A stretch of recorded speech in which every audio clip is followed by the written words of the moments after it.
నరసింహం గారు నమస్కారాలు.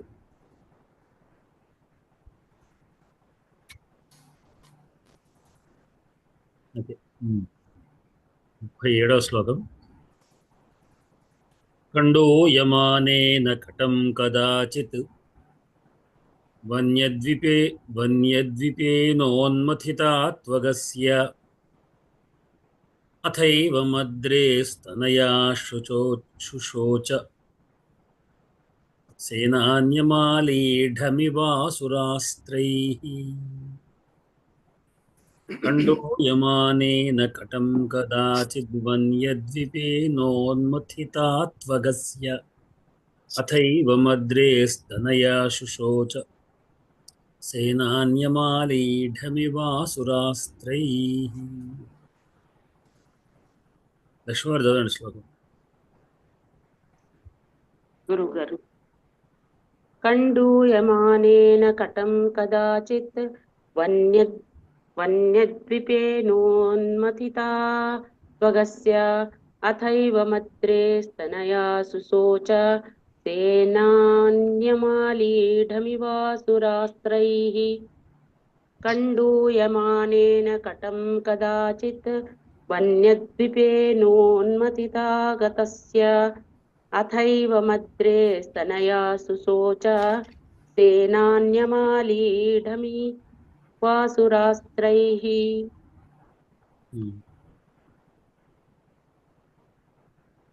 పాడిపడేవారు పదవిభాగం చేస్తారా? చేస్తాను.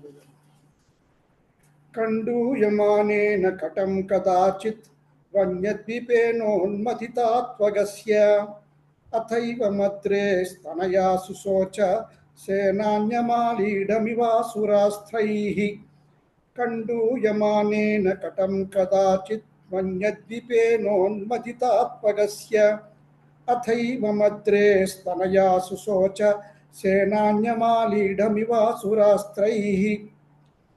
కండూయమానేన కటం కదాచిత్ వన్యద్వీపేన ఉన్మథితా త్వక్ అస్య ఏనం అద్రేః తనయా శుశోచ సేనాన్యం ఆలీఢం ఇవ అసురాస్త్రైః. అది గురుగారు. భక్తులు చెప్పాలి. అరుణ గారు చెప్పండి.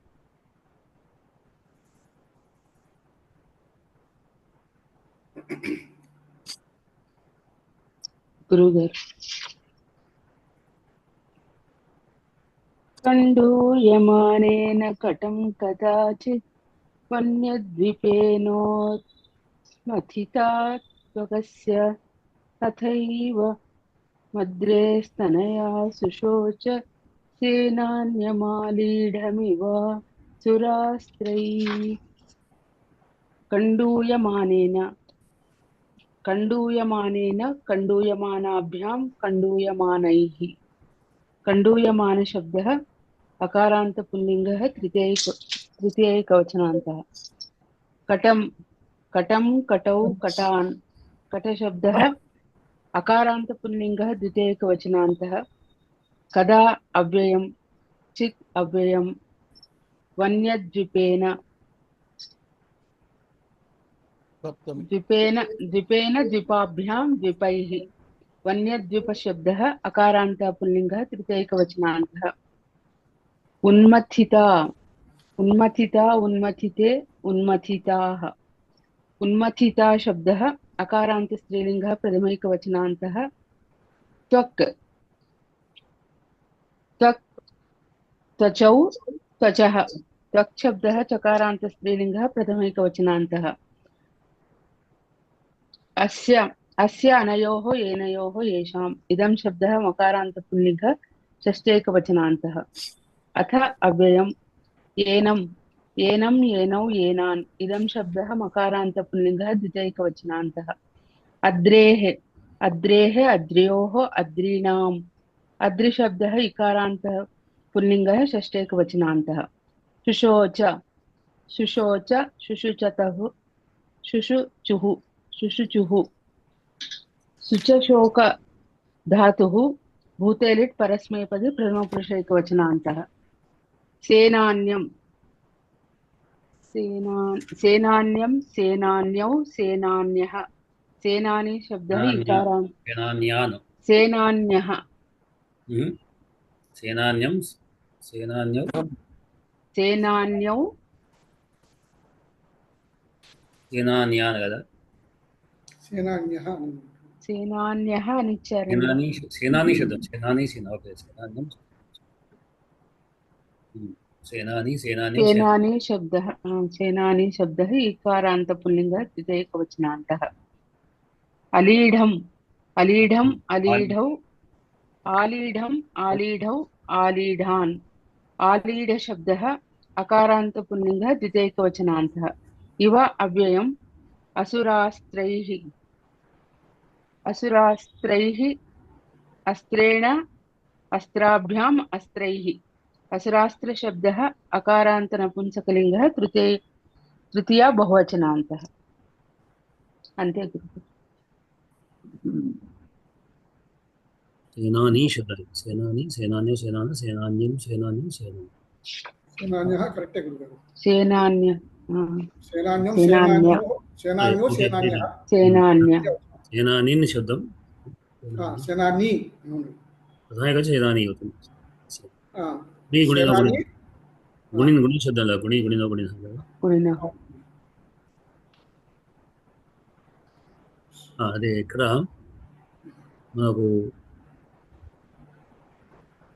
క్రియాపదం కదాచిత్ సుశోచ సుశోచ సుశోచ సుశోచ అంటే లిట్లకారం శోచన దుఃఖము దుఃఖానికి లిట్లకారం భూతకాలంలో అంటే ప్రథమ పురుష ఏకవచనం దుఃఖించెను సుశోచ సుశుష్టుః సుశుచు దుఃఖించు శోచించెను దుఃఖించెను అవునండి లిట్లకారం దీంట్లో ప్రధాన వ్యక్తి కావాలి ప్రధాన వ్యక్తి పదం ఏముంది ఇక్కడ ఎవరు అనే దానికి పార్వతీదేవి అద్రే తనయ కదా తనయ తనయ అద్రే తన పార్వతీదేవి ఆవిడ బాధపడింది పదాలు ఏముంది ఏమి లేవు ఒకటే అవునండి ఎవరి యొక్క తనయ కస్య తనయ అద్రేహ తనయ అద్రేహ తనయ అద్రి యొక్క తనయ కూతురైనటువంటి ఆమె దుఃఖించింది ఎవరిని గురించి దుఃఖించింది ఏనం అథైనం అథ ఏవ బావాడు కానీ అసలు నాది అథైనం నేను కూడా ఏవా అని అనుకున్నాను ఏవం కావచ్చు కనుక ఏనం ఏనం ఏనం అంటే ఇతన్ని గురించి ఇతడు అంటే ప్రస్తుతం కాలంలో స్తనయ అంటే పర్వతం కూతురు పార్వతీదేవి పార్వతీదేవి కనుక అతన్ని గురించి కుమారస్వామి గురించి ఎందుకు ఏ కారణం చే దుఃఖించింది అంటే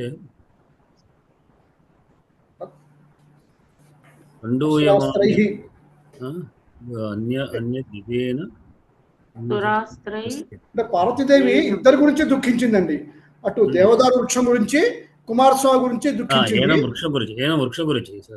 వృక్షం గురించి చెప్పి దానికి పోలిక కుమారస్వామి చెప్పారు వృక్షాన్ని గురించి దుఃఖించింది వృక్షం గురించి చెప్పిందండి దుఃఖించింది దుఃఖం గురించి దుఃఖించింది ఎందుకంటే ఉన్మతిత ఉన్మతి వల్ల అస్య ఒక త్వక్ శరీరము ఉన్మతిత వన్యద్వీపేనోన్మధిత త్వకస్య ఆ అడవి ఏనుగు చేత మధించబడినటువంటి చెట్టు చర్మం కలిగినటువంటి చెట్టు గురించి దుఃఖించింది ఎందుకు అది ఎటువంటిది కండూయమానేన కండూయమానేన ద్వీపేన ద్వీపం ఎటువంటిది అంటే కండూయమానం వన్యద్వీపేన వన్యద్వీపేన అంటే ద్వీపము కండూయమానం అంటే దుర్దేవు చేసుకోవాలనేటువంటి కొరికినటువంటి ద్వీపేన ఏనుగు చేత ఉన్మతితమైంది తస్య త్వక్ ఎప్పుడు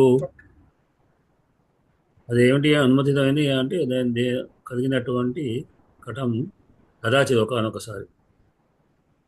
ఒకసారి కటం అంటే ఒకసారి కటాన్ని చెక్కిల్ని ఏది ఉన్మథితేన ద్వీపేన ఉన్మథితమైనటువంటి కాదు కండూయమానేన ద్వీపేన కండూయమ అంటే దురదను గోక్కోవడం గోకుతున్నటువంటి కండూయం చేస్తున్నటువంటి గోకుతున్నటువంటి అని అర్థం. ద్వీపం చేత కటం ద్వీపేన కటం కండూయమ అనే ద్వీపేన ఉన్మథిత ఏమిటి అస్యత్వక్ ఈయన ఒక చర్మం అంటే ఏనుగులు తన చర్మాన్ని తన చెక్కిళ్లను దురదబెట్టి గోకుతూ ఉంటే వచ్చి చెట్టుకు రాక్కున్నది గట్టిగా.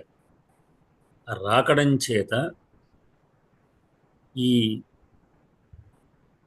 ఉన్మథితమైంది. త్వక్ ఉన్మథిత అంటే చర్మం లేచింది. అంటే దీని యొక్క చెట్టు యొక్క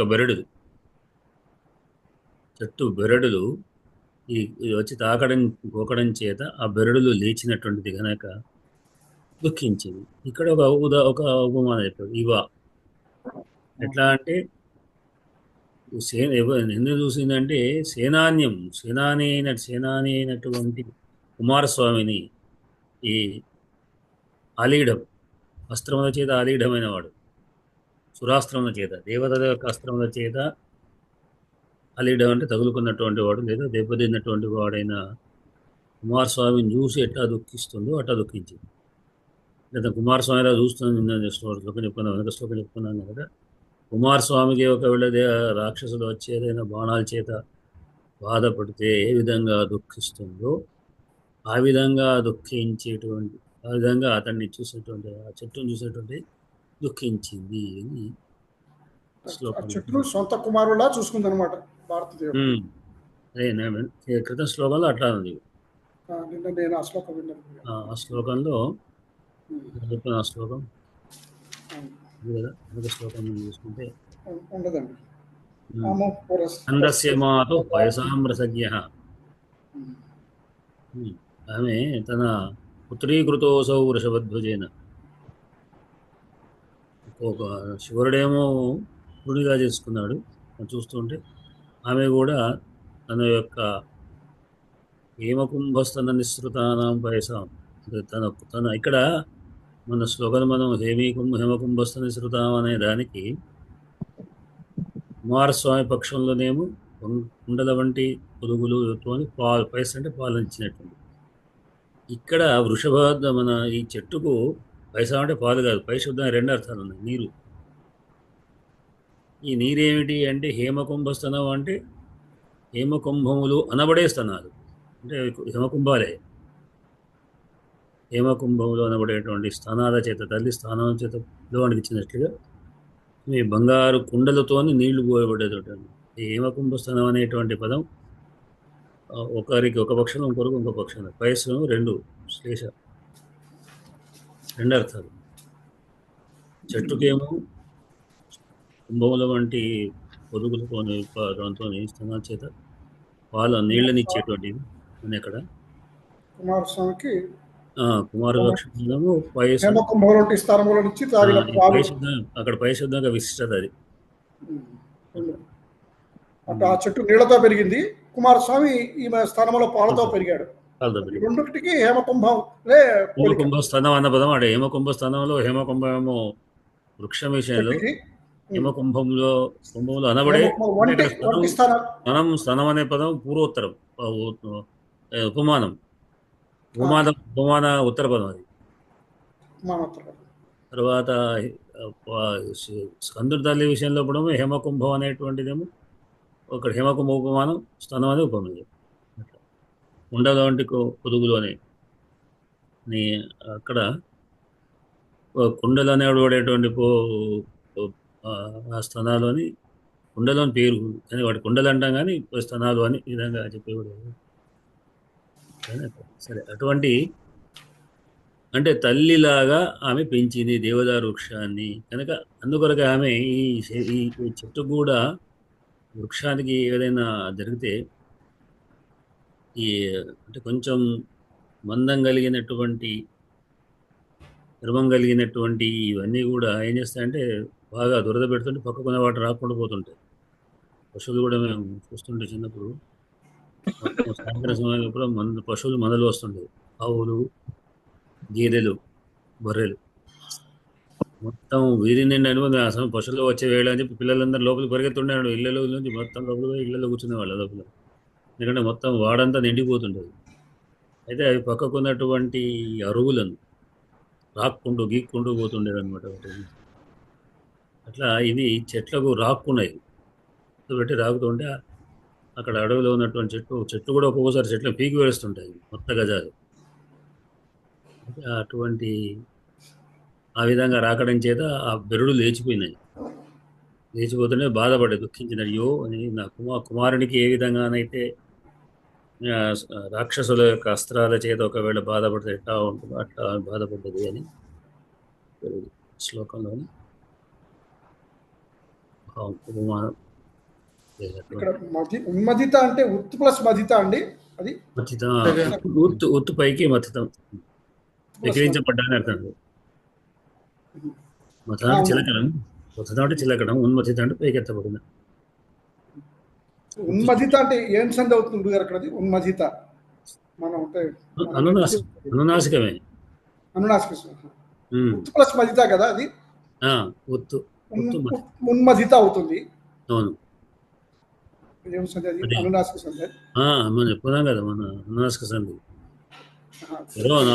నాసికోవా అనునాసిక సంధి మనం అనుకోలేదు. రాలే ఎరోనాసిక చెప్పుకున్నావా? చెప్పుకోలేదు గురుగారు. ఓకే సరే చెప్పుకోలేదు. అనునాసిక అందుకనే సందేహం వచ్చి అడిగాను. అది మనకి హల్సంధిలో వస్తుంది. ఇది మనం అత్సంధ్ర గారు నేర్చుకున్నాము. అవును. అంటే నేను మళ్ళీ హల్సంధుల్ని కూడా మొత్తం పాఠాలని అప్పుడు పెట్టానంటే ఇప్పుడు పెట్టుకుంటూ పోతున్నాను. ఎంతకుముందు హల్సంధి వరకే నేను పెట్టాను పాఠాలు. ఇప్పుడు హల్సంధి కూడా నేను తయారు చేస్తున్నాను. మీకు రెడీగా అయ్యేసరికి మీ పాఠం వరకు రెడీగా ఉండాలి అని. ఈనాడు దాంట్లో చేయడానికి టైం ఉండకపోవచ్చు. అయితే దాంట్లో ఎరోనాసిక వచ్చింది. అప్పుడు చెప్పాను. సరే, ఇది శ్లోకంలోని విషయం. దీని మీద ఏమైనా చిన్న సమీక్షలు మీరు ఏమైనా చూస్తే ఎక్కువ సౌండ్ తీసుకోకుండా, ఎందుకంటే మనం ఇంకో లవసిద్ధానికి వెళ్ళాలంటే ఇంకో 5-10 నిమిషాలు సమీక్షలకు వినియోగిద్దాం.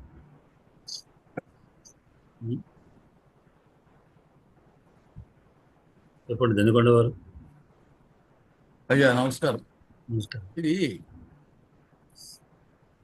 ఇక్కడ ఉన్నది ఏమిటంటే పార్వతీదేవి ఆ చెట్టుని ఎంత ప్రేమగా పెంచుకున్నది అని. ఎంత ప్రేమగా పెంచుకున్నది అంటే కన్న కొడుకుతో సమానంగా పెంచుకున్నది అని. కన్న కొడుకుతో సమానంగా పెంచుకున్నది అనటానికి ఇంకా క్లియర్ గా చెప్పాడు. కుమారస్వామికి యుద్ధంలో గాయమైతే ఎంత బాధపడుతుందో ఆ చెట్టు యొక్క చర్మం పోతే అంత బాధపడుతుంది అని చెప్పాడు. ఉపమానం అత్యంత శక్తివంతమైన ఉపమానం అక్కడ వాడాడు. అది అంతవరకే నాకు అర్థమైంది. ఇంకేమన్నా విశేషాలంటే ఈ కటకం వారు మరెవరో చెప్పవచ్చు.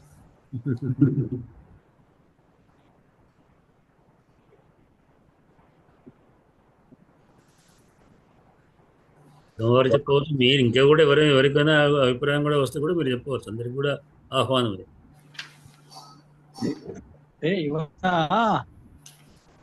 వారు పెంచినటువంటి యొక్క జంతువే గాని మొక్కే గాని వాళ్ళ స్వాస్థాలు పెంచినప్పుడు దానికి ఏమైనా హాని కలిగితే వాళ్ళు బాధపడతారు.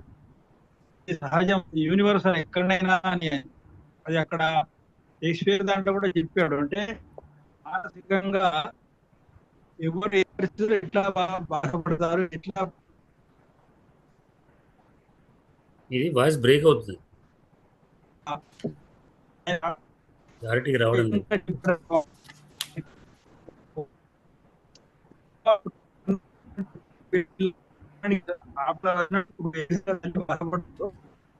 బాధపడ్డది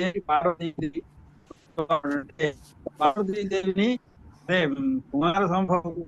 కుమారస్వామిని ఆ రక్షణ సిగ్నల్ లేవా? కట్ అయిపోయింది. చెప్పండి. ఖడ్గం చెప్తారా?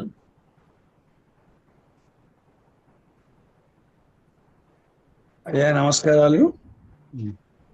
ఇందులో కథలో ఇది మధ్యలో అంతరంగా ఉన్నటువంటి శ్లోకం కాబట్టి దీనికి ఇక్కడ ముగింపు ఎక్కడా లేదు. ఖండూయమానేన కటం కదాచిత్. ఖండూయం అంటే కండూతి అంటాం. మనకు అన్ని రకాల కండూతి. ఒక్కొక్కడికి ఇట్లా విశ్లేషణ చేయడం నాకున్న కండూతి. పద్యం కనపడగానే దాన్ని ఈగలు పీకటం అనేది ఒక కండూతి. ఏ సబ్జెక్ట్ కనపడ్డా దాన్ని ఎవరికో అనువయించి రాయడం అనేది కొంతమందికి ఉండే కండూతి. రకరకాలైనటువంటి కండూతులు ఉంటాయి. ఇక్కడ ఏమిటంటే దాని కటం, దాని యొక్క గండస్థలాల చంపలకు ఉండేటటువంటి దురదకు ఖండూయమానైన కటం కదాచిత్ ఒకానొకసారి ద్వీపేన ఉన్మథిత. వన్యద్వీపేన అడవిలో ఉండేటటువంటి ద్వీపము అంటే ఇక్కడ ఏనుగు రెండు కలిగినటువంటిది. దానికి రెండు రకాలుగా నీటిని స్వీకరిస్తుంది కాబట్టి, ముక్కుతోటి తొండంతో స్వీకరిస్తుంది కాబట్టి దాన్ని ద్వీపము అంటున్నాం. అది ఏనుగు. అలా స్వీకరించేటటువంటి దానికి అది ఉన్మథితం వల్ల త్వక్ అస్య అథైన త్వక్ అస్య. దేని యొక్క త్వక్ ఇది? దేవదారు యొక్క వృక్షం యొక్క త్వక్. దాని యొక్క చర్మము ఈ ఏనుగు రాపిడి వల్ల మామూలుగా చెట్లకు ఒరుచుకున్నప్పుడు దాని పై పొర ఊడిపోతుంది. త్వక్ అంటే పై చర్మము. ఆ పై చర్మం కాస్త ఊడిపోయింది. అద్రేస్తనయా శుశోచ. పార్వతీదేవి, పర్వతరాజు యొక్క పుత్రిక అయినటువంటి పార్వతీదేవి శోచించింది. ఎలా శోచించింది అనేది ఇక్కడ ముఖ్యం. సేనాన్యం ఆలీఢ ఇవాం అసురాస్త్రై. అసురుల చేత కొట్టబడినటువంటి తన కుమారుడు సేనాన్యకు ఎలా కొడితే బాధపడుతుందో ఆ రకంగా ఈ చెట్టును ఒక ఏనుగు వచ్చి తాకితే దాని చర్మం ఊడితే అంత బాధపడింది. అయితే ఇక్కడ ఈ సందర్భం ఎందుకు చెప్తున్నాడు అంటే మనం ఇంకా కాస్త ముందుకు వెళితే కానీ తెలియదు. ఎందుకంటే అలాంటి చెట్టును, అలాంటి దేవదారు వృక్షాన్ని రక్షించడం కోసం నన్ను ఇక్కడ ఉంచారు అని చెప్పాలి. అది ఉద్దేశం. సింహం ఎందుకు వచ్చిందో చెప్పడం కోసం, అదిగో అక్కడ దేవదారు వృక్షం ఉంది చూసావా, దాన్ని ఈశ్వరుడు పుత్ర సమానంగా పెంచుకున్నాడు, ఈమె తన కుండలతో నీళ్లు పోసి పెంచింది, అలాంటి వృక్షం ఇది, ఆ వృక్షాన్ని రక్షించడానికి నన్ను ఇక్కడ ఉంచారని తర్వాత శ్లోకాల్లో చెప్తారు. దానికి గాను మధ్యలో కథ ఇది. కాబట్టి ఇక్కడ మనం దీన్ని ఇంతకంటే ఇంకా విశ్లేషణ ఏముండదు. దానికొండ వారు అన్నట్టు ఒక చక్కటి ఉపమానం. సేనాన్యం ఆలీఢ ఇవాం అసురాస్త్రయి. శత్రువుల చేత కొట్టబడినటువంటి కుమారస్వామిని చూసి ఎంత బాధపడిందో ఆ రకంగా ఈ త్వక్ చెగినటువంటి దేవదారు వృక్షాన్ని చూసి ఆ తల్లి అద్రేస్తనయ శుశోచ అని చెప్పబడి. ఇది దీని యొక్క అర్థం. ఇక ఇంతకు మించి ఇంకా లోతుగా ఏమైనా అర్థం ఉందంటే ఇంకొద్దిగా వెతకాల్సి ఉంటుంది. ఎందుకు ఏ పదాలు ఎక్కడెక్కడ ఎందుకు వాడాడు, ఏం సంగతి అని, ఇక్కడ ఎందుకు కుమారస్వామి వచ్చాడు, కుమారస్వామి ఏ అసురుల చేత కొట్టబడ్డాడు, ఇవన్నీ కొద్దిగా లోతుకు వెళితే మనకు ఇంకా దానికి సంబంధించినటువంటిది ఇంకేదైనా దొరుకుతుంది. ఇంతవరకు అయితే చాలు. ధన్యవాదాలు.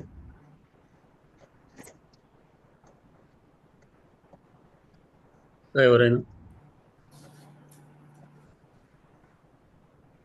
అంటే ఇక్కడ ఎవరైనా ఒక వృక్షాన్ని కానీ జంతువును కానీ పెంచుకున్నారనుకోండి, చక్కగా శ్రద్ధతోని పెంచినప్పుడు వాటికి ఏవైనా విఘాతం ఏర్పడితే వాళ్ళు బాధపడతారు.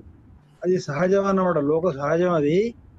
అయితే ఇక్కడ కూడా ఆమె చాలా శ్రద్ధతోనే ఏదైతే ఉన్నదో కుమారస్వామికి స్తన్యాలను ఇచ్చి పెంచినట్టు ఆ దేవదారు వృక్షానికి హేమకుంభాలతో పెంచింది. అందుకోసం అంత చక్కగా పెరిగినటువంటి దాన్ని ఆ ఏనుగులు వచ్చి వాటికి కటాల కలిగినటువంటి దురద దురదను తొలగించడానికి రాకుండా పోతుంటే ఆ చర్మం తిరిగింది. చర్మం అయినప్పుడు ఆ చర్మం తిరిగిపోతుంటే ఆమె బాధపడ్డది అన్నమాట. అంటే కుమారస్వామి పైన ఏదైతే ఉన్నదో ఆ రాక్షసుల యొక్క అస్త్రాలు పడి రాక్షసుల అస్త్రాలు పుట్టబడినప్పుడు ఏ విధంగా బాధపడ్డదో ఆ విధంగా బాధపడ్డది అని అక్కడ ఒక మాతృవేదన ఎట్లా ఉంటుందో మాతృవేదనతోని అక్కడ పోల్చాడు అన్నమాట. అక్కడ వాటికి కలిగినటువంటి హాని అది సహజమైంది. ఏంటంటే యూనివర్సల్ ఈవెంట్ అంటారు. షేక్స్పియర్ దాంట్లో కూడా ఇట్లాగే, అంటే ఒకళ్ళ తల్లి కానీ తండ్రి కానీ రాజు కానీ శివుడు కానీ ఎవరైనా భటుడు కానీ వాళ్ళ యొక్క మనఃప్రవృత్తులను అక్కడ చక్కగా కల్పించారు. వాళ్ళని నిజంగా ఈయన వాళ్ళ మనసులో వచ్చి ఆ భావనను ఊహించి రాయడం అనేటువంటి గొప్ప విషయం మహాకవులకే సాధ్యమైందన్నమాట. ఇక్కడ ఆ విషయాన్ని ప్రస్తావించడం అది ఏంటంటే సార్వజనీయత అనేది ఉన్నదన్నమాట. ఈ ఎలిమెంట్ ఇక్కడ ఆ తల్లి యొక్క బాధ అక్కడ కుమారుడికి హాని కలిగినప్పుడు ఎట్లా బాధపడుతూ ఆ వృక్షానికి హాని కలిగినప్పుడు అట్లా బాధపడుతుంది అని అక్కడ ఈ విషయం. దీంట్లో సంధులు ఏమున్నాయి? ఇక మిగతాది ఆయన చెప్పినట్టు కరెక్ట్ అంతా. ఈ కండూయమానం అనేటువంటి కుమార సంభవంలో కూడా ఒకటి ఉన్నది శ్లోకం. మొదటి 10 శ్లోకాల్లోనే ఉన్నది అది. అక్కడ హిమోత్పరాద వర్ణన, హిమాలయ వర్ణన, హిమాలయ వర్ణన విధంగానే వృక్ష గజాలు తీసుకోవడానికి వనం అటువంటి వనాన్ని వర్ణించడం అంటే కాళిదాసు బాగా ఇష్టమైనటువంటి వాటిని కానీ దేవవృక్షాలు వాటి వనాచర వన్యంలో ఉన్నటువంటి జంతువులను వర్ణించడం అని బాగా ఇష్టం. ఇప్పటి కవులకి వర్ణిద్దామంటే దొరకట్లేదు అసలు. వీళ్ళకి అసలు తెలియదు, ఊహించడమే, పాతవి చూసి రాయటం. కృత్రిమమైన ఉపమానాలు వస్తుంటాయి చాలా వరకు. వరదాచారులటువంటి వాళ్ళు చక్కటి ఉపమానాలు వాడారు. వాళ్ళు మహాకవుల్లో లెక్కిపడ్డారు. గుణసంధి ఉంటుంది గురుగారు. సంధులు గుణసంధి ఉన్నదండి. వన్య ద్వీపేనోన్మతిత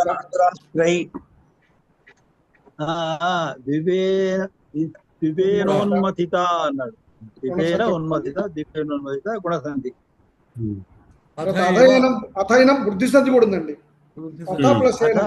అథైనం వృద్ధి సంధి కరెక్ట్. వృద్ధి సంధి ఉన్నది.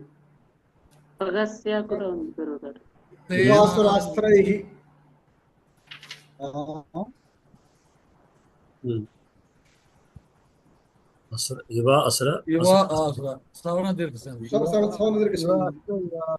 అసుర స్త్రీ. త్వక్ ప్లస్ అస్య వగస్య జస్వ సంధి ఉంది గురుగారు. జస్వ సంధి. త్వక్ అస్య త్వగస్య. అద్రేహ తనయ అద్రేస్తనయ విసర్గ సంధి. త్వక్ అస్య తదస్య జస్వ సంధ్య. కదాచిత్ వన్య.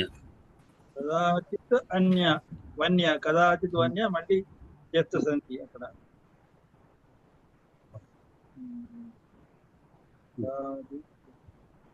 తర్వాత మనం కౌముదిలోని ఉన్మత్త అనేటువంటి దాన్ని కూడా ధాతు పదులు తీసుకుంటే అదొక వాక్యం అవుతుంది. అథైవ దగ్గర నుంచి ఇదొక వాక్యం అవుతుంది.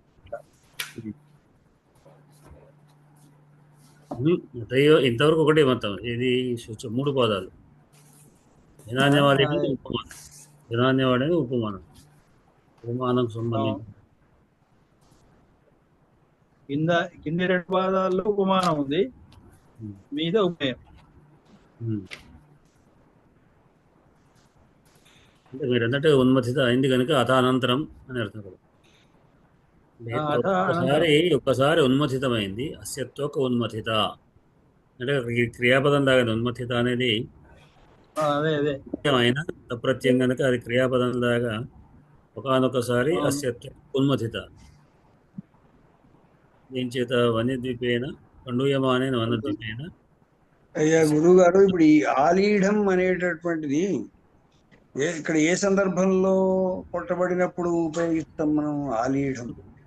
తగులుకున్నది అన్నటువంటిది, అస్త్రాలు తగులుకొని తాకడం చేత, గాయపడడం చేత. అస్త్రం చేత కొట్టబడినప్పుడే ఆలీఢం అంటావా? అస్త్రం ఆలీయడం తగులుకోవడం, దెబ్బ తాకడం అర్థం. కొట్టబడడం అని అది. అంటే దానికి వ్యుత్పత్తి ఉందా అని, ఎలా వచ్చిందా పదం? నేను తర్వాత చెప్తాను. అదే. పడదాం. సరే సరే. ఏమన్నారు చెప్పండి, కిందకొండవారు. ఎక్కడో ఒక పద్యంలో ప్రత్యాలీఢ పాదముతో అని వస్తుందండి సత్యభామ గురించి. అక్కడ ఆలీఢ అంటే కొట్టబడం. కాలు ముందుకి పెట్టి ప్రత్యాలీఢం అంటే బాణం వేసేటప్పుడు, సంధించేటప్పుడు ఒక కాలు ముందుకు పెట్టి చెయ్యి వెనక్కి, ఒక కాలు వెనక్కి పెట్టి దా పొజిషన్ ని ప్రత్యాలీఢం అంటారంటే చదివాను అదే సందర్భం. ఇప్పుడు వారు అంటే ఇక్కడేమో ఇక్కడ కొట్టబడిన అని అర్థం వచ్చింది. అది లిహ్ లీడము, లీఢము, లిహ్ అనే ధాతు అనుకుంటాను. లిహ్ ధాతు. లిహ్ అంటే లిహనం, లేవనం, లిహ తాకడం, అతుక్కోవడం, లేపనం. వేరు వేరు అర్థాలు. ఆ ఉపసర్గత అని ప్రత్యయం ఆలీఢం. ధనుర్ధర విన్యస్త పాదస్థితి విశేష. ఆలీఢం అంటే ధనుర్ధర విన్యస్త పాదస్థితి విశేష అని ఇచ్చాడు అర్థం. అది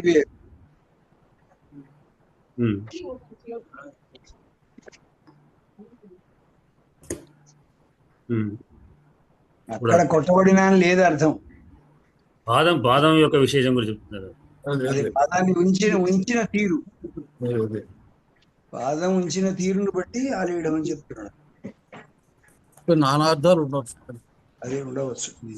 అన్నార్థంగా ప్రధానమైన ధాతు అర్థం చేస్తే దానికి సంబంధించిన ఉపసర్గలు లిహ్, లేపనము, లీడలి అనేటువంటిది ఉంది. దానికి పూయడం అనే అర్థంలో వస్తుంది. లేపనం ఉంటే ఇలా పూయడం అనే అర్థంలో వస్తుంది తప్ప ఢీ కొట్టడం లాంటిది రాకపోవచ్చు. అది సరే, ఇక్కడ వాడడం అయితే కొట్టడం అనే అర్థంలోనే వాడారు. దీంట్లో ఈ వ్యాఖ్యానంలో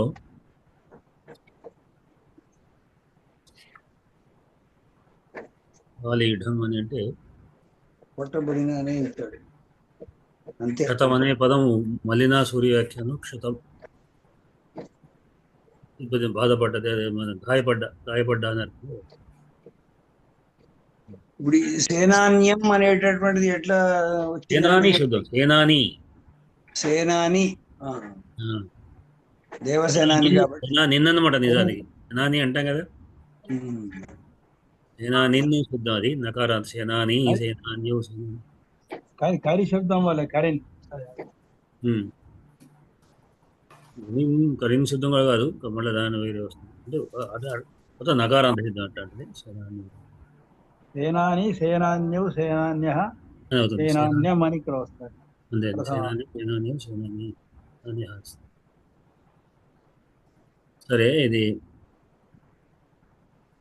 దీని నుంచి మన కౌముది కడదాం. ఇక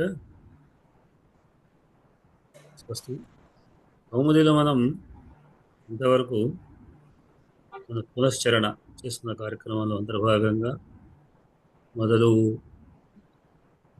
మాహేశ్వర సూత్రాలు, అట్లానే ఆ సూత్రాల ద్వారా ఏ విధమైన వర్ణ సముదాయాన్ని ఏ ప్రత్యాహారాల ద్వారా చేయవచ్చు, ప్రత్యాహార చేసే విధానం ఏమిటి, ఒక వర్ణ సముదాయాన్ని తీసుకోవాలంటే దానికి ఒక ప్రత్యాహారం ఏర్పాటు చేయగా ఏర్పాటు చేసే విధానం ఏమిటి, దాని తర్వాత ఏ వర్ణము వచ్చి ఎన్ని విధానాలు అని ఒకటి, దాని తర్వాత వాటిల్లో ఉన్నటువంటి స్థానాలు, అవి పుట్టడానికి ఉత్పత్తి అయ్యే స్థానాలు ఎన్ని, అవి ఉత్పత్తి కావడానికి గల మనం చేసే ప్రయత్నాల్లో మనం ఆభ్యంతర బాహ్య ప్రయత్నాలు రెండు అన్నాం. ఆభ్యంతర ప్రయత్నాలు చెప్పుకున్నాం, బాహ్య ప్రయత్నాలు చెప్పలేదు ఇంకా, అంతే కదా. బాహ్య ప్రయత్నాల గురించి మనం ఒకసారి చెప్పుకుందాం. దగ్గర చెప్పిన విషయాలు మీకు గుర్తుంటాయా, ఉన్నాయా, చెప్తున్నారు? వాటి కూడా చెప్తారా? చెప్తాను గురుగారు. బాహ్య ప్రయత్నాలు ఏవి, ఏ ఏ ప్రయత్నాల ద్వారా ఏ ఏ వర్ణాలు?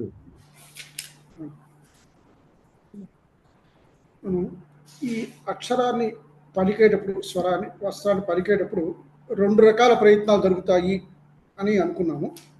అందులో ముఖం లోపల, అంటే లోపల భాగంలో జరిగేటువంటి ప్రయత్నాలని అంతర్ప్రయత్నాలు అని మనం అనుకున్నాం. అందులో 5 రకాలు ఉంటాయి అని కూడా మనం నిర్ణయించుకున్నాము. అయితే ఈ బాహ్య ప్రయత్నాలు అంటే బయటికి కనపడేటువంటివి. ఈ ప్రయత్నం, ఈ మొదట చెప్పినప్పుడు 5 ప్రయత్నాలు స్వరం పలికేటప్పుడు, ఉచ్చరించేటప్పుడు మనకు తెలియదు, కనిపించదు, బయటికి కనిపించదు. బయటికి కనిపించేటువంటి ప్రయత్నాల్ని మనం 11 రకాలుగా మనం బాహ్య ప్రయత్నాల్ని మనం అనుకున్నాం. ఇందులో 8 హల్లులకు సంబంధించినవి, 3 అచ్చులకు సంబంధించినవి. ఈ బాహ్య ప్రయత్నాల్ని మనం వరుసగా చేర్చుకుంటే అనుకుంటే వివారః, సంవారః, శ్వాసః, నాదః, ఘోష, అఘోష, అల్పప్రాణ, మహాప్రాణ, ఉదాత్త, అనుదాత్త స్వరితాలు. ఇవి ఈ 11 విభాగాలుగా మనం అనుకున్నాం. ఈ వివారః అంటే ఇది మనం అభ్యంతర ప్రయత్నాలు చెప్పుకున్నదే. ముఖాన్ని కొంచెం విప్పార్చి పలకటం వివారః అంటాము. సంవారః కూడా అభ్యంతర ప్రయత్నంలో చెప్పింది. పలికేటప్పుడు ముఖం, అంటే ఇక్కడ ముఖం అని ఎప్పుడంటే అన్నామో మనం నోటి అనే అర్థం తీసుకోవాలి. ముఖం అంటే వదనం కాదు, నోరు అనే అర్థం తీసుకుంటాం. దాన్ని కొంచెం ముడుచుకునిగా మాట్లాడటం పలికేటప్పుడు సంవారః అంటే అది. శ్వాస అంటే పలికేటప్పుడు శ్వాస కొంచెం అధికంగా వదిలితే దాన్ని శ్వాస అంటాం. నాద అన్నప్పుడు ఒక గంభీరమైన ధ్వని వస్తే దాన్ని నాద అంటాం. ఒక విధమైన నాదం, ధ్వని నాదం వస్తే కనుక దాన్ని నాద అంటాం. ఘోష, ఉచ్చరించేటప్పుడు గంభీరమైన ధ్వని వస్తే కనుక దాన్ని ఘోష అంటాం. అఘోష అంటే దానికి వ్యతిరేకం. అలా గంభీరమైనటువంటి కానీ రానప్పుడు పలికేటువంటిది అఘోష. అల్పప్రాణం, మహాప్రాణం అంటే ప్రాణవాయువు తక్కువగా ఉచ్చరించేటప్పుడు, ప్రాణవాయువు తక్కువగా ఉచ్చరిస్తే దాన్ని అల్పప్రాణం అంటాం. ఎక్కువగా కనుక విడుదల చేస్తే దాన్ని మహాప్రాణం అంటాం. ప్రత్యేకంగా ఇవి మనం వర్గ అక్షరాల్లో ద్వితీయ చతుర్థ అక్షరాలు పలికేటప్పుడు మనం వాటిని మహాప్రాణాలు అంటాం. అక్కడ వాయువు కొంచెం ఎక్కువగా విడుదల చేస్తాము. అల్ప ప్రాణాలు అంటే వర్గాల్లో మొదటి 3, 1, 3 వర్ణాలు చదివేటప్పుడు, హల్లు చదివేటప్పుడు వాటిని అల్ప ప్రాణాలు అంటుంటాం. తక్కువగా విడుదలవుతుంది వాయువు. ఉదాత్త, అనుదాత్త స్వరితాలు, ఇవి మనం స్వరాల గురించి, అచ్చుల గురించి చదువుకున్నాము. ఇక్కడ ఈ స్వరం నిష్పన్నమైనటువంటిది గాలి నోటిలో కనుక తగిలి పై భాగంలో తగిలి స్వరం బయటకు వస్తే ఉదాత్త అని, కింద భాగంలో తగిలి నిష్పన్నమే స్వరం బయటకు వస్తే అది అనుదాత్త అని.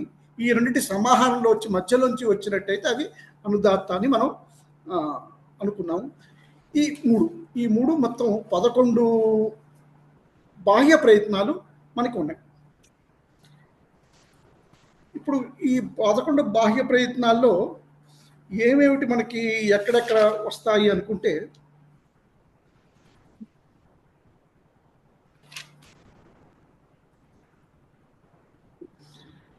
ఇందులో మొదటి 8 మనకి 8లో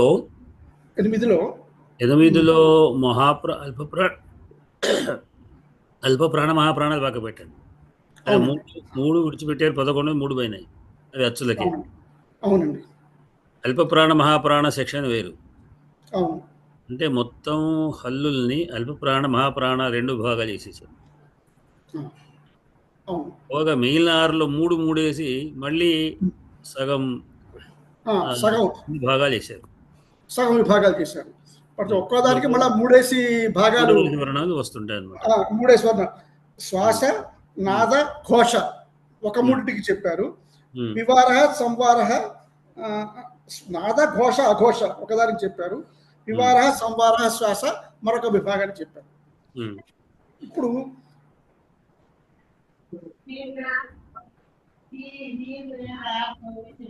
ఈ ఇందులో కా నుంచి మా వరకు గల వర్ణాలు స్పర్శలు వీటిని ఉచ్చరించినప్పుడు ముఖం కొంచెం విప్పారుతుంది, గంభీర ద్వైనం వస్తే ఈ 3 రకాలుగానే ఉంటాయి. ఈ 3 ఇందులో వివార, సంవార, శ్వాస ఈ 3 రావచ్చు వీటిలో.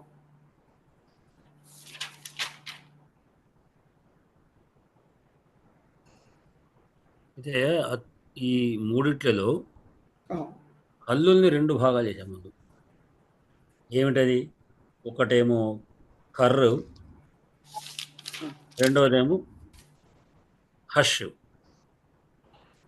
అంటే ఒక ఫస్ట్ భాగం హష్ అనుకోండి. హష్ అంటే ఏమిటి?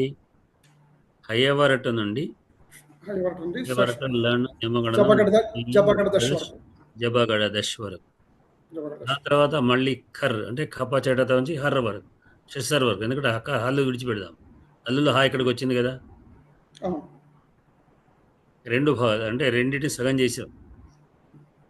ఒకటి హష్, 2 ఖర్రు. ఎవరట్ లండ్ యమంగణనం అంటే ఈ ఎవరట అనేటువంటి అంతస్తులు. తర్వాత పంచమాక్షరాలు, వర్గ తృతీయ చతుర్థ వర్ణాలు. వర్గ తృతీయ చతుర్థ పంచమ వర్ణాలు అనుకోండి స్పష్టంగా. వర్గలోని కచరిత వర్గంలోని ప్రథమ, ద్వితీయ, తృతీయ చతుర్థ పంచమ వర్ణాలు, దాని అంతస్తున్న ఎవరులు, తర్వాత హకారం. ఇవి అంతా కలిసి ఒక గ్రూప్. వీటి ప్రయత్నాలు ఏమిటది? వివార, సంవార, వివార శ్వాస అఘోష. సంవరం కాదు, శ్వాస. వివార శ్వాస ఘోష, అఘోష. అఘోష అఘోష అంటే మూడిట్లలో వివార సంవారాలు. వివార ఒక చోట, సంవారం ఒకటిది. వివార సంవార శ్వాస నాద, శ్వాస ఒక చోట, నాద ఒక చోట, ఘోష అఘోషలో, ఘోష ఒక చోట, అఘోష ఒక చోట. అట్లా కనుక ఈ మూడిట్లలో వివార, శ్వాస, అఘోష అనేటువంటి మూడింటికి హష్. అర్థమవుతుందా? హష్ అంటే ఏమనుకుందాం?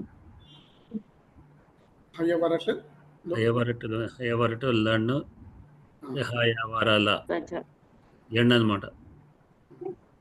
హయవరట్ లండ్. తర్వాత పంచమాక్షరాలు, ఎన్ను పంచమాక్షరాలు. పంచమాక్షరాలు కాదు, ఎన్ను తర్వాత మిగిలిన అవే వర్గ తృతీయ చతుర్థ పంచమవర్ణాలు. వర్గ తృతీయ చతుర్థ పంచమవర్ణాలు ఇవి హష్.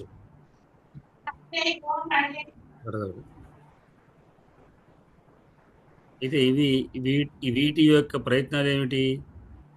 వివార అంటే విప్పారుతున్నారు చూడు, హ అన్నప్పుడు తెరుచుకుంటాము, వార అనే నియమగణన.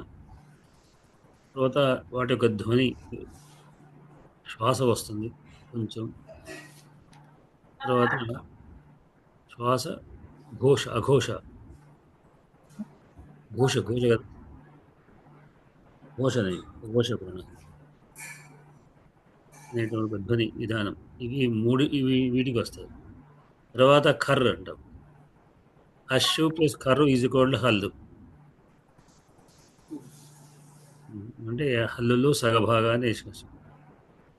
ఈ కర్రులో ప్రయత్నం ఏమిటి అంటే నాదా ఘోష, సంవార నాదా ఘోషాలు. అక్కడ వివార వ్యతిరేక సంవారం, వివారానికి వ్యతిరేక సంవారం ఉంటుంది. సంవారాన్ని పూర్తిగా నేర్చుకో, కొంచెం కూర్చుకున్నట్టుగా వస్తుంది. అట్లానే నాదధ్వని వస్తుంది. తర్వాత ఘోషధ్వని. ఇవి వేటికి? కర్రులకు. వివార శ్వాస ఘోష, శ్వాసాఘోషం. కరులకు వివారము, శ్వాస, అఘోషం. హర్షులకు సంవార, నాద, ఘోషం. ఈ మూడు. ఈ 6 అయిన తర్వాత అల్ప ప్రాణ మహాప్రాణాలకు మళ్ళీ ఆ సెక్షన్ వేరే. వాళ్ళు మళ్ళీ 2 రకాలు అక్కడ ఆ సెక్షన్లో మార్చుకుంటూ వేరే. దానికి ఎట్లా ఉన్నది అంటే వర్గలో ప్రథమాక్షరాలు, తృతీయాక్షరాలు, ఉమ్. తర్వాత ఇవి మన ప్రథమ ఎండులు, వర్గ ఎండులు, తృతీయ పంచమాక్షరాలు, వర్గ తృతీయ పంచమాక్షరాలు, ఎండులు, అల్ప ప్రాణాలు. ఎండులు ఇవి అల్ప ప్రాణాలు. అల్ప ప్రాణం అనేది అట్లానే వర్గ తృతీయ ద్వితీయ చతుర్థాక్షరాలు, ద్వితీయ చతుర్థ మహాప్రాణాలు, అట్లానే శరులు, సెల్లులు, సెల్ శల్లు అంటే శశసర హల్, కాబట్టి ఆ 4 వస్తాయి. శశస సెల్లులు, వర్గ ద్వితీయ చతుర్థాక్షరాలు, సెల్లులు ఇవి మహాప్రాణాలు. వర్గ ప్రథమ తృతీయ పంచమాక్షరాలు, ఎండులు ఇవి అల్ప ప్రాణాలు. ఇంతక్రితం ఇప్పుడు అక్కడ ఎన్నంగానే ఎండ కదా, అంటే ఎండు ప్లస్ అకారం కూడా ఉంది కొంచెం. దానికి ఏది మూలం వివార సంవార వివార వాడికి చెప్పినప్పుడు ఎండు ప్లస్ అకారం కూడా అక్కడ ఎండని ఒకటి అంటే హల్లు అంటే హయవరట హ ప్లస్ హన్నను కొన్ని ఎండని లాదు. తర్వాత వర్గ తృతీయ పంచమాక్షరం వాటికి చెప్పుకుందాం. ఇక్కడ మళ్ళా సెక్షన్ మారిపోయి వర్గ ప్రథమ తృతీయ పంచమాక్షరాలు అల్ప ప్రాణాలు ఎండు. మీరు అన్నట్టు మహాప్రాణాలంటే వర్గ ద్వితీయ చతుర్థ వర్ణాలు షర్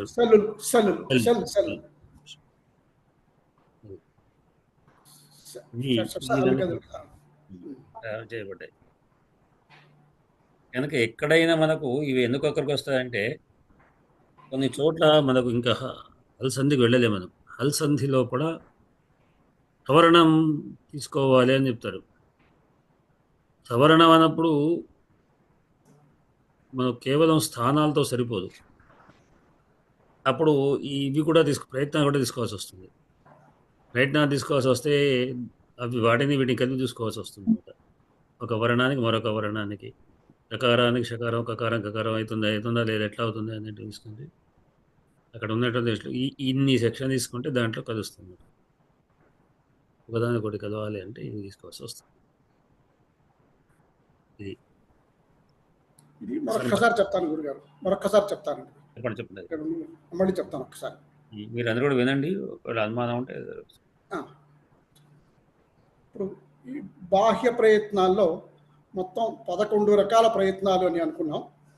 అందులో వివారం, సంవారం, శ్వాస, నాద, ఘోష, అఘోష, అల్పప్రాణ, మహాప్రాణ, ఉదాత్తం, అనుదాత్తం, స్వర్తం ఇవి 11 రకాలు. ఈ 11 రకాల్లో చివరి 3 ప్రయత్నాలు ఏమిటి? ఉదాత్తము, అనుదాత్తము, స్వరితము.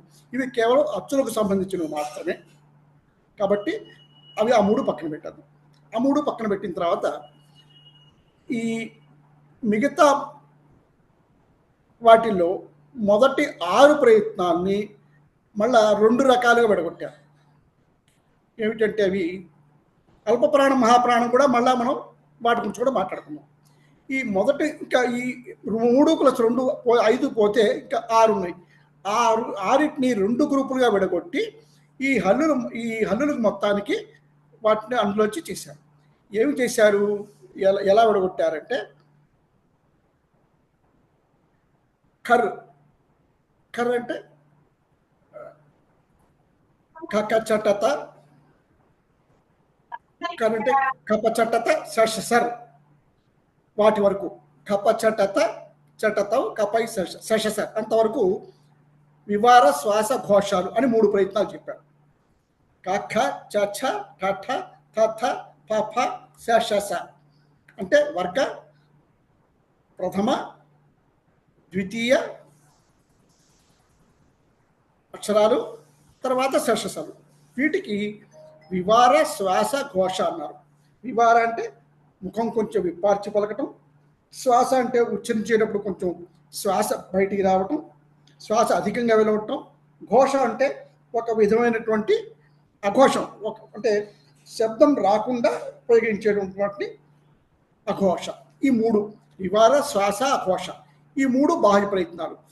వీటిలో వచ్చేది ఏమిటి? కఖ, చ, టఠ, తథ, పఫ, స ఇవి ఈ హల్లుల్ని ఈ 3 ప్రయత్నానికి అలాట్ చేశారు. రెండో భాగం హస్ అంటే ఇందులో ఏమున్నాయి? వర్గ ద్వితీయ, గఘ చతుర్థ, పంచమాక్షరాలు. వర్గ ద్వితీయ చతుర్థ హయవరట్ అవి హయ వరకు లండ్ దగ్గర లండ్ వరకు. వీటికి మూడు మూడు ప్రయత్నాలు అలాట్ చేశారు. ఏమిటంటే అవి సంవార, నాద, ఘోష, ఈ మూడింటిని వీటిలోకి ఎలో చేశారు. ఈ 3 రకాలుగాను ఈ 2 రకాలుగాను ఈ ప్రయత్నాలు జరుగుతాయి. ఇప్పుడు ఈ 2 అయితే ఇంకా అల్ప ప్రాణాలు, మహాప్రాణాలు. అల్ప ప్రాణాలు అంటే ఏమనుకున్నాము? వర్గ ప్రథమ, తృతీయ, పంచమాక్షరాలు. అంటే కవర్గం తీసుకుంటే క ఖ క గ ఞ, అలాగా వర్గ ప్రథమ, తృతీయ, పంచమాక్షరాలు ప్లస్ ఎండులు. ఎండులు అంటే ఎవరలండు. ఇవి అల్ప ప్రాణాలు. ఇవి ఒక భాగం. మళ్ళా మహాప్రాణాలు, వీటిలో ఏమి అలాట్ అయినాయి? వర్గ ద్వితీయ, చతుర్థాక్షరాలు, షల్లులు. షెల్ అంటే శశసర్ హల్, శశసహ. ఇవి ఈ హల్ కదండి, హల్ కదా గురు, షెల్లే గురు గారు. అది కర్రు మొదటి దాంట్లో వచ్చింది. ఇది ఎవరల్లంటే అక్కడ రా అందులోకి వెళ్ళింది గురుగారు. ఇది వర్గ ఎవరలు అందులోకి వెళ్ళింది, అల్ప ప్రాణంలోకి వెళ్ళారు. ఎండులు సెల్లులు అండి, ఎండులు సెల్లులు. అది అల్ప ప్రాణాల్లో వెళ్ళింది గురుగారు. ఎండుల్లోకి సెల్లులు, వర్గ ద్వితీయ, చతుర్థాక్షరాలు, సెల్లులు. వీటిని మహాప్రాణాలు అన్నారు. సెల్ అంటే శశ హల్. వర్గ ద్వితీయార్థం అంటే క ఖ చ ఛ ఠ ఠ థ థ క ఘ ఛ ఛ ఠ ఢ థ థ ఫ ఫ. ఇవి మహాప్రాణాలు. వీటితో పాటు శశసహల్. మళ్ళా ఈ శశసల్నే ఊష్మాలను కూడా అనుకుంటాం మనం. అయితే అక్కడ అందులోకి వస్తాయి. అది వర్ణ ఉచ్చారణలోకి వచ్చింది. ఇక్కడ మనం తీసుకుంటే ఊష్మలని పేర్లు, సూక్ష్మ. అవును, ఊష్మలని పేర్లు. వర్షాలు అంటే పేర్లు. వీటన్నిటికి మనం అచ్చులు హల్లు ఉంటాం కదా, అచ్చులు హల్లు పేర్లు కావు. వ్యంజనాలు, స్వరములు అన్నాం. వ్యంజనాల్లో మళ్ళా పేర్లు ఏమిటి ఉన్నాయి అంటే స్పర్శలు, స్పర్శలు, అంతస్తులు, ఊష్మలు. అట్లా ఇవి వీటిల్లో ఈ బాహ్య ప్రయత్నాల ప్రకారం మన అక్షరాలను ఈ విధంగా, మన వ్యంజనాన్ని ఈ విధంగా వర్తించుకుంటారు. ఇంతవరకే కదండి ఇందులోను.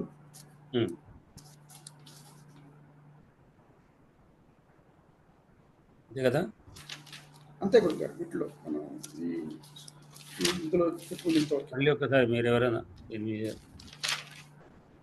వెళ్తారా?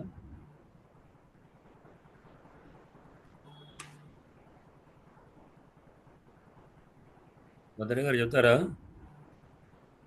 సార్ చెప్పలేదు సార్. బాగా తను ఎండకు ప్రయాణంలో వచ్చిన. Okay sir.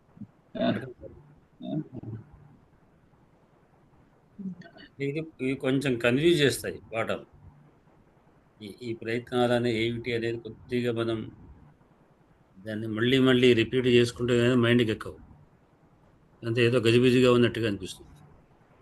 మీరు పెట్టిన శ్లోకాలు గట్టిగా బైహార్ట్ చేస్తే బాగా జ్ఞాపకం. మీరు శ్లోకాలు పెట్టారు కదా, అది గట్టిగా బైహార్ట్ చేస్తే ఇవే భాషా శాస్త్రంలో చెప్పినవి కూడా ఇవే. కొద్దిగా అక్కడక్కడ కొద్దిగా డిఫరెంట్ కానీ భాషాశాస్త్రం వ్యాకరణ అనుబంధమైనది. అదే, కాకపోతే వ్యాకరణం ఒక భాషకు సంబంధించి, భాషాశాస్త్రం అనేక భాషకు సంబంధించింది. భాషాశాస్త్రం పుట్టడానికి సంస్కృతమే కారణం. పాశ్చాత్యులు ఇక్కడికి వచ్చిన తర్వాత వాళ్ళకు ఇంగ్లీషు పదాలతో సంబంధమైన పదాలు వాళ్ళ ఇక్కడ సంస్కృతం కనబడడం కానీ చూస్తుంటుంది. ఎందుకు ఇట్లా ఉంది, ఈ పదాల పదం ఎందుకు గెలుస్తున్నా అనే ఒక పరిశోధన మొదలుపెట్టి ఆ సమయంలో భాషాశాస్త్రం పుట్టింది. దాని ప్రకారం అనేక భాషలు, ప్రపంచవ్యాప్తంగా ఉన్న భాషలన్నింటి మీద పరిశోధన చేశారు. మొత్తం అన్ని గ్రూపులు చేశారు, ప్రపంచవ్యాప్తంగా ఉన్న భాషలన్నీ. దాంట్లో ఇండో యూరోపియన్ అని ఈ విధంగా మనకు రకరకాల భాష సెక్షన్ చేశారు. దాంట్లో మన ఒక గ్రూప్కి వస్తుంది. మా దాంట్లో మన భారతదేశంలో ఈ ఇండో యూరోపియన్ భాష వేరే అయింది, తర్వాత ద్రవిడన్ లాంగ్వేజ్ వేరే అయింది గ్రూపు. ప్రపంచవ్యాప్తంగా ఉన్న 5-6 గ్రూపుల్లో కూడా మన ఇండియాలో 2 ఉన్నాయి గ్రూప్. అర్థ పరిణామాలు అవుతాయి, శబ్ద పరిణామం ఎట్లా జరుగుతుంది అనే విధంగా ఇవన్నీ కూడా దీని ద్వారానే తయారైనటువంటి. యూరోపియన్ల కంటే ఎన్నో వందల వేల సంవత్సరాల ముందున్నది ఈ విశ్లేషణ. వాటిని అదే. ఇది వేల సంవత్సరాల ముందున్న విశ్లేషణ.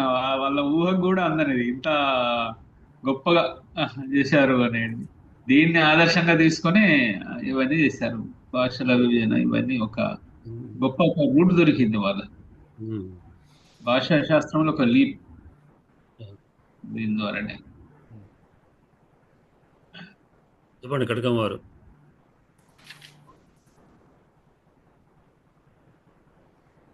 నమస్కారాలు. అడ్డుబళ్ళ వారు చాలా చక్కగా వివరించారు. మనం అక్షరాలన్నిటినీ ముఖ్యంగా హల్లులు తీసుకున్నట్టయితే పరిషలు, అంతస్తులు, ఊష్మములుగా విడగొట్టుకున్నాం. ఊష్మలుగా అంటే ఖచ్చితపు వర్గాలన్నీ స్పర్శలుగా, ఎర్రలవలు అంతస్తులుగా, ఊష్మలుగా తీసుకున్నాం. ఇప్పుడు మనం ఈ పొలిటిక్స్ లో అంటే మాట్లాడే తీరులో బాహ్య ప్రయత్నాలు, అభ్యంతర ప్రయత్నాలు అనేవి రెండు రకాలుగా చెప్పుకున్నాం. అభ్యంతర ప్రయత్నాలలో అది మనం పాఠంలో చెప్పుకున్నాం, ఎక్కడెక్కడ ఏ అక్షరాలు ఎలా పుడతాయని. దీని గురించి నేను ఎందుకు తీసుకున్నానంటే, మా అల్లుడు గారు ఐఐటిలో ప్రొఫెసర్. ఆయన దీని మీదనే పరిశోధన చేస్తున్నారు. ఒక అక్షరము ఎలా పలుకుతారు అని, ముఖ్యంగా వేదం తీసుకొని ఆయన వేదంలో స్వరం ఎలా ఉంటుంది, ఎలా ఏ స్వరాన్ని ఎలా పలకాలి, ఎందుకని ఇలా పలకాలి అనే దాని మీద పలకడంతో మనం ఇప్పుడు మన మామూలుగా ఫోన్కు భాషతో అందించినట్టయితే అది వెంటనే టైప్ చేస్తుంది. ఎలా చేస్తుంది అంటే దానికి ఈ రకమైనటువంటి బాహ్య అంతర ప్రయత్నాలు తెలియడం వల్లనే చేస్తుంది. లేకపోతే అది టైపింగ్ రాదు. టైపింగ్ రావడానికి కారణం ఏంటంటే మనం ఎలా మాట్లాడుతున్నాం, మనము ఆ మాట్లాడేటటువంటి శబ్దాన్ని బట్టి అది ఆ అక్షరాన్ని ఊహిస్తుంది అక్కడ. ఇదే మనం బాహ్య ప్రయత్నంలో మనం నేర్చుకునేది. ఇప్పుడు ఈ బాహ్య ప్రయత్నాలు అనేవి 11 రకాలుగా చెప్పబడేవి. అందులో 8 హల్లులకు సంబంధించినవి, ఒక 3 అచ్చులకు సంబంధించినవి. అచ్చులకు సంబంధించినవి మనకు తెలిసిన క్రితం ఉదాత్త, అనుదాత్త, స్వరితములుగా చెప్పుకున్నాం. ఈ మిగతా హల్లులలో 8 కూడా 2 అల్ప ప్రాణాలు, మహాప్రాణాలు అనేటటువంటి వాటిని పక్కకు పెడతాయి. అంటే విభజన, అల్ప ప్రాణాలుగా కొన్నింటిని విభజిస్తున్నాం, మహాప్రాణాలుగా కొన్నింటిని విభజిస్తున్నాం. ఆ విభజనను కూడా పక్కకు పెడితే ఇప్పుడు మిగిలిన 6 మనము వాటిని మనం మాట్లాడేటటువంటి భాష, దాని యొక్క వేగాన్ని, దాని యొక్క తీరును అనుసరించి మళ్ళీ ఒక్కొక్కటి 3 భాగాలు చేసుకున్నాం అనుకుందాం. అంటే ఏమిటది? వివార, సంవార, శ్వాస, నాద, ఘోష, అఘోష. ఇవి ఈ 6. ఈ 6లో ఏ అక్షరం దేని కిందకు వస్తుంది, ఏది వివారం అవుతుంది, ఏది సంవారం అవుతుంది, ఏది శ్వాస అవుతుంది, ఏది నాదం అవుతుంది, ఏది ఘోష అవుతుంది, ఏది అఘోష అవుతుంది అనేటటువంటి విభజన చేసుకోవాలి. ఎందుకంటే మనం మాట్లాడేటప్పుడు నోరు ఎంత ఎక్కువగా తెరుచుకున్నాము దాన్ని బట్టి అది వివారం అవుతుంది. ముడుచుకున్నాము, ఎంతగా ముడుచుకుంటున్నాము అది సంవారం అవుతుంది. లేదా దాంట్లో వదిలేటప్పుడు శ్వాసను ఎక్కువ వదలాల్సిన అవసరం వస్తుంది. ముఖ్యంగా ఓష్టములు, దంతస్థములు వీటిని మాట్లాడేటప్పుడు శ్వాస ఎక్కువ బయటకు రావాల్సి వస్తుంది. అలాంటప్పుడు వాటి శ్వాస సంబంధం. తర్వాత అదే నాదములో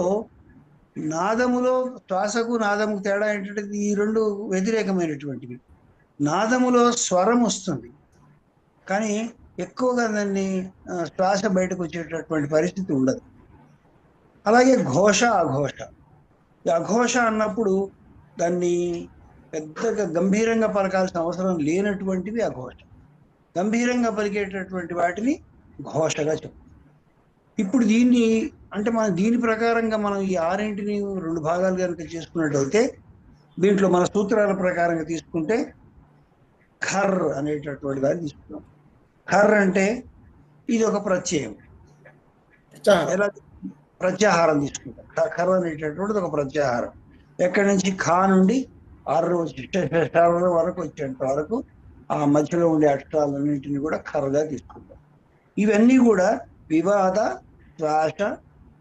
శ్వాస, అఘోషలోకి వస్తాయి. ఈ అక్షరాలను మనం అంటే నోరు తెరుచుకొని ఎక్కువ శ్వాసను వదులుతూ గంభీరంగా లేకుండా పలికేటటువంటి పదాలు అక్షరాలు.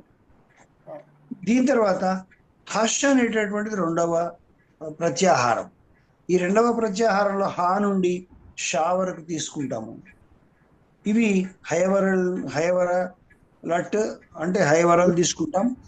వీటిలో సంవార, నాద, ఘోష అనేటటువంటి 3 భాగాలుగా తీసుకుంటాం. అంటే మళ్ళీ ఈ 3 భాగాలను కూడా మళ్ళీ విడివిడిగా చెప్పుకోవాలి. ఏది సంవారము, ఏది నాదము, ఏది ఘోష. అంటే నేను చెప్పాను కదా ఇందాక, అంటే వాటి యొక్క అక్షరాన్ని పలికేటటువంటి దాన్ని బట్టి ఏ రకమైనటువంటి వాయువు బయటకు వస్తుందా, లేదా నాదం వస్తుందా, లేదా ఘోష వస్తుందా అనేటటువంటి దాన్ని స్పష్టంగా తెలుసుకున్నట్టయితే మాత్రం సంగీతంలో ఇది చాలా ఎక్కువగా ఉపయోగపడేటటువంటి అంశం.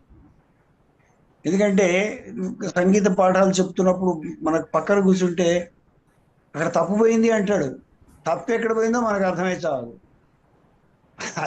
అదే పలికాం కదా మనకు. శంకరాభరణం అదేదో సినిమాలో శారదా అని అరిచి నువ్వు ఇక్కడ రిషభాన్ని ఎందుకు వాడావు, ఆ రిషభమే శుద్ధ హిందోళన ఋషభం వస్తుంది. ఎక్కడ అది అంటే ఆ సూక్ష్మమైనటువంటి భేదాన్ని పలకకపోతే ఆ సంగీతం పరిపూర్ణంగా ఉండదు, అక్కడ నాదం సరిగ్గా రాదు.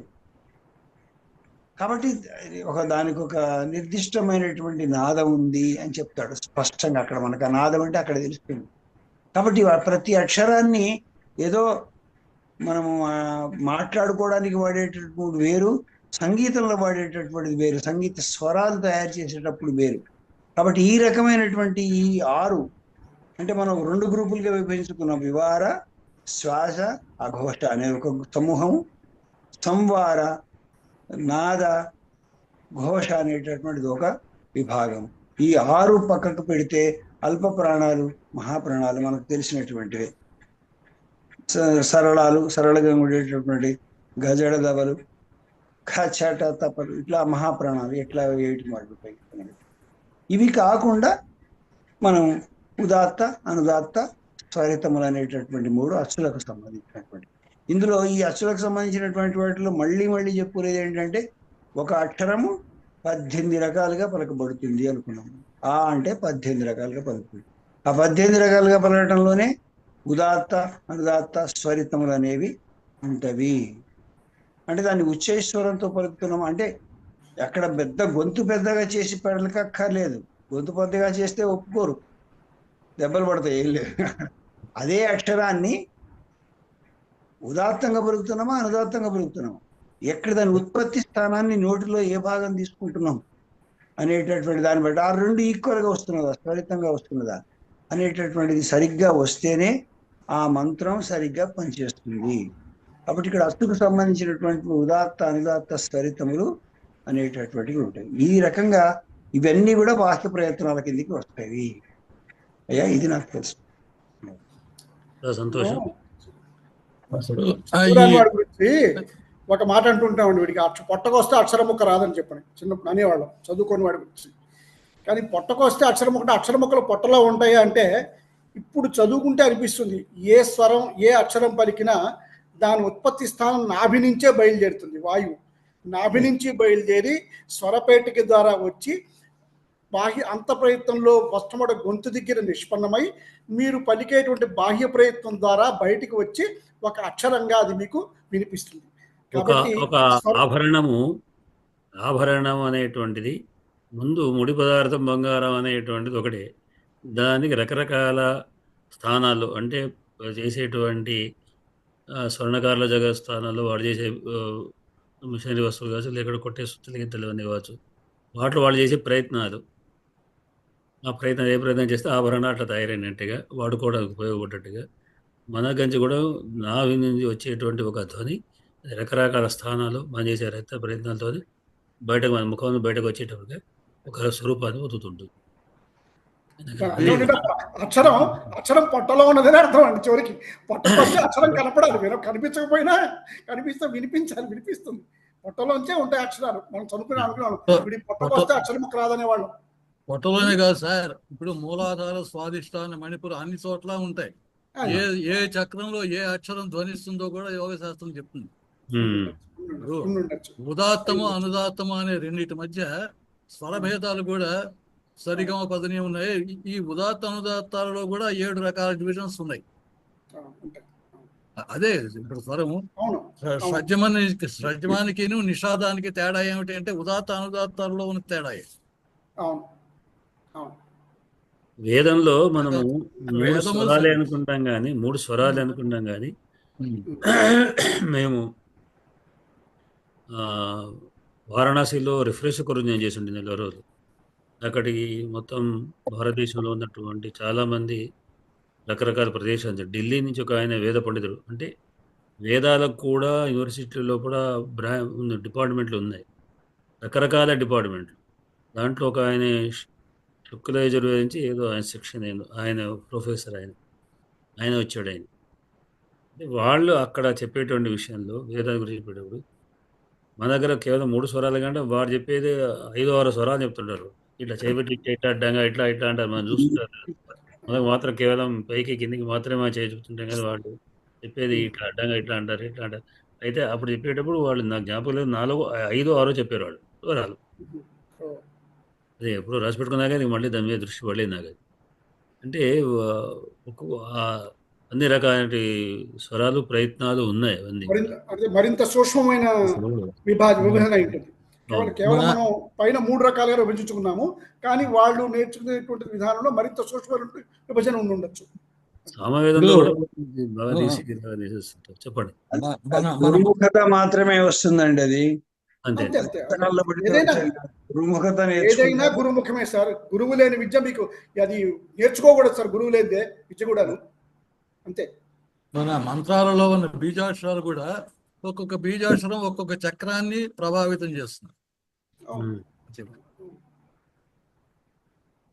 సరేనండి, మళ్ళీ మనం రేపు వీలైతే ఇదే అంశాన్ని ఇంకేమైనా మీకు ఎవరైనా ఉన్న వాళ్ళు కూడా చేసుకొని, ఇప్పుడు చెప్పని వాళ్ళు ఎవరైనా ఇలాంటి వాళ్ళు మళ్ళీ దీని మీద చెప్పడానికి ప్రయత్నం చేస్తే ఆకొండ వారు కానీ, లక్ష్మి గారు కానీ, అరుణ కానీ, మీరు ఎవరైనా ప్రయత్నం చేస్తే కూడా బాగుంటుంది. రేపు మళ్ళీ వీళ్ళిద్దరి చేతే చెప్పిస్తే మాకు ఇంకా అవగాహన వస్తుంది. మాకు అంత శక్తి లేదు. కనీసం అవగాహన మాకు ఇది అర్థం కావాలని చెప్తే ఒక సంతోషం. అర్థం అవుతుంది, చెప్పేటట్టుగా లేదు. వీళ్ళిద్దరే క్లాస్ కి ఫస్ట్ అండి, వాళ్ళకే 70% ఇవ్వండి. మేమందరం అత్యవసర మార్కులు వాళ్ళం. అందరూ రావాలనే ప్రయత్నం, అందరికి అర్థం కావాలి, అందరూ చెప్పగలగాలని లేదండి. అయితే అవగాహన ఎక్కువ ఉన్నప్పుడు మళ్ళీ ప్రోత్సాహం ముందుకు వస్తుంటారు. రాకున్న వాడు ఇది మళ్ళీ వాళ్ళు కూడా రావాలని, అందరు రావాలని ఇట్లా. అంటే నాలాంటిది నోట్స్ రాసుకుని పరీక్ష నెగ్గేసే బాపుతో అలా వివరంగా అయితే ఇవ్వలేను. నోట్స్ రాసేసుకుంటాను, అక్కడ క్వశ్చన్ ఇస్తే ఆన్సర్ రాసేస్తా, అంతే నా పని. ఇంత వివరంగా చెప్పడానికి రావాలి. అమ్మో అయ్యో బాబోయ్, ఇంత బాగా చెప్పలేం. వీళ్ళిద్దరూ కొట్టిన పిండి అయిపోయింది వాళ్ళకి అంతాను. లేదండి, మొదలు పెడితే వస్తుందండి. ప్రయత్నం చేస్తాం, మొదలు పెడితే స్టార్ట్ చేస్తే ప్రయత్నం చేస్తాం అంతే. మాకు అంటే మాట్లాడటానికి జంకు లేదు కాబట్టి తెలిసింది. ఎందుకంటే వీఆర్ సపోజ్ టు, మా ఉద్యోగ రీత్యా నేను తెలిసింది చెప్తూ ఉండాలి. I have to talk more to people. చెప్తుండగా వస్తుండే, చెప్పకుండా కూర్చుంటే రాదు అనుకుంటే అట్లా ఉంటాయి. వచ్చినా కానీ రావనుకుంటాం, చెప్తుండే తెలుస్తుంది. అంటే నేను యాక్చువల్గా రాసుకున్నాను కానీ ఈ ప్రత్యాహారాలతో అన్వయం చేసి వాటిని మళ్ళీ ఘోష అఘోష అలా విడదీసి చెప్పడానికి నేను ప్రిపేర్ అవ్వలేదు. మామూలుగా అయితే బాహ్య అంతర్ ప్రయత్నాలు అవి రాసుకున్నా, సో ఉదాత్త స్వరిత అవి బాగానే రాసుకున్నాను. ఇలాగా ఈ స్వరితాలకి తర్వాత ఉదాత్త అనుదాత్తలకి తర్వాత ఘోష అఘోష అలా విడదీశారు చూడండి వీళ్ళు. ఆ ప్రత్యాహారాలతో చెప్పడం నాకు రాలేదు. రేపు మళ్ళీ వింటే మళ్ళీ. శ్రీదేవి గారు మీరు గురువు గారు లఘు సిద్ధాంత కౌముది అని పుస్తకం పంపించారు మనకి, PDF ఒకటి పెట్టారు బుక్లో, దీంట్లో గ్రూప్లో పెట్టారు. అదొక్కసారి డౌన్లోడ్ చేసుకుని ఈ పర్టికులర్ 2 టాపిక్స్ చూడండి. అందులో మీరు నేను క్లాసులో నేను ఇక్కడ చెప్పే ముందు గురువు గారు చెప్పిన పాఠము ప్లస్ అది ఒకసారి చూసుకుంటాను నేను. అయ్యా మీకు బోల్డ్ అంత ఖాళీ, నేను ఎలా ఉన్నాను తెలుసా? అలా అనకండి, ఖాళీ అనకండి అంతే. సరే ఓకే, అది ఒప్పుకుంటే నేను కుర్తిలో పడ్డ ఏగలా గిలగల గిలగల కొట్టుకుంటున్నాను, అందుకని ఏం చెప్పలేకపోతున్నాను. మొదలు పెట్టండి, అదే వస్తుంది, రాకపోవడం అంటే ఉండదు. వస్తుంది. Time is the most elastic thing వస్తుంది కానీ బయట కూర్చొని కాదు. సమయం లేకపోతుంది నాకు. అది time is the most elastic thing అన్నారు పెద్దవాళ్ళు ఒకళ్ళు. ఏం చేస్తాం, ఆ పెద్దవాళ్ళే ఇప్పుడు ప్రతిబంధకాలు అయిపోయారు నాకు క్లాస్కి. సరే అండి, కొందరి కొన్ని ప్రయారిటీస్ ఉంటాయి. అవును, మాకు పద్యాలు ప్రయారిటీ, మీకు సంస్కృతం ప్రయారిటీ. లేదు లేదు, పద్యాలు కూడా మానేశానండి ఈ మధ్య. మా నాన్నగారు సేవలో ఉండిపోయి పద్యాలు లేవు, ఏమీ లేవు, అంతా గద్యమే అయిపోయింది. మిమ్మల్ని కాదు వాటి సంస్కృత ప్రయారిటీ. అవునవును, ఎస్ ఎస్, నేను అన్ని మానేశానండి, ఏమీ లేదు, జపం చేస్తూ కూర్చుంటున్నా అంతే మా నాన్నగారి దగ్గర. ఇంకేం 7 గంటలు మా దగ్గర భూకంపం వచ్చింది. అయ్యో, మా ఊర్లో ధర్మపూర్లో కూడా వచ్చింది భూకంపం. 2 సెకండ్ల పాటు. అది నాకు ఏర్పడలేదు. నేను సంధ్యానం కొరకు స్నానం చేస్తున్నాను. నా బిల్డింగ్ లో ఉన్న మీద వాళ్ళు వచ్చి చెప్పారు, అయ్యో మీరు రాలేదు, ఎట్లా మీకు మరి ఇక్కడ మాకు పైన వణికిందని. నా పైన పోర్షన్ అంటే నా బిల్డింగ్, నా చొల్ల బిల్డింగ్ పైన వాళ్ళు కూడా చెప్పారు, 10 గంటలకు వచ్చారు. అప్పటికి నేను స్నానం నాకు ఏర్పడలేదని అన్నాను. ఊళ్ళో చాలా మంది కూడా చెప్పారు వచ్చేసింది అది. వార్తలు కూడా వచ్చేసాయి. మొత్తం ఈ ఏరియా తెలంగాణ చాలా, ఈ ఏరియాలో చాలా చోట వచ్చాయి, మొత్తం చాలా జిల్లాలు వాళ్ళు చెప్పారు, సైంటిస్టులు చెప్పారు.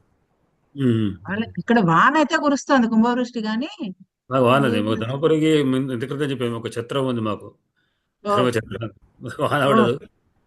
నిన్న కొంత పడింది, నిన్న రాత్రి ఇదే టైంలో పడింది, కానీ వర్షాలు లేదు.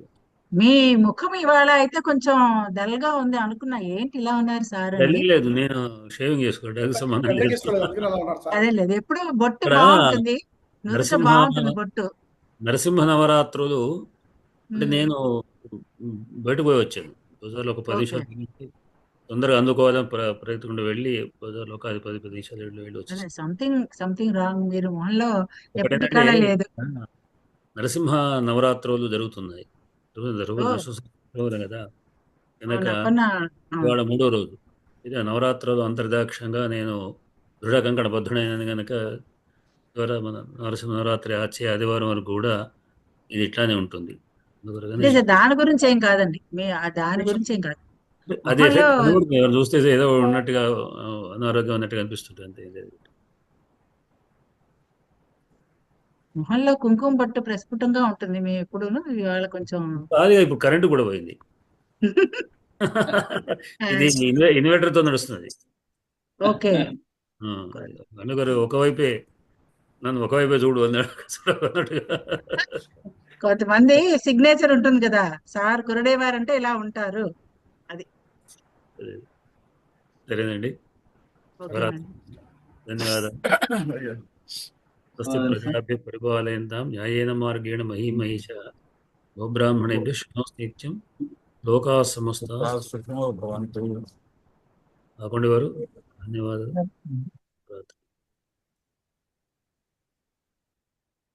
Thank you sir.